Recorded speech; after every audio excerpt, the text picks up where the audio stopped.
World cup 2026 super 8 దశలో టీమిండియాకు tension పెరిగింది. ఇకపై భారత్కు కేవలం మ్యాచ్ గెలవడం సరిపోదు, నెట్ రన్ రేట్ కూడా కీలక పాత్ర పోషించనుంది. సౌత్ ఆఫ్రికా చేతిలో ఎదురైన 76 పరుగుల భారీ ఓటమితో భారత్ నెట్ రన్ రేట్ 3800కి పడిపోయింది.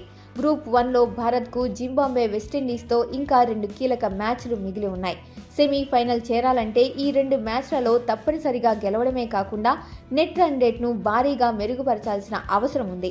పాయింట్లు సమానంగా ఉన్నప్పుడు సెమీఫైనల్ అర్హత నెట్ రన్ రేట్ ఆధారంగానే నిర్ణయించబడుతుంది. తదుపరి మ్యాచ్ జింబాబ్వేతో ఉండడంతో ఈ మ్యాచ్లో భారత్ వ్యూహం మొత్తం నెగిటివ్లో ఉన్న ఎన్ఆర్ఆర్ని పాజిటివ్ జోన్లోకి తీసుకురావడం పైన ఆధారపడి ఉంటుంది. జింబాబ్వేపై భారీ తేడాతో గెలవడం భారత్కు అత్యవసరం.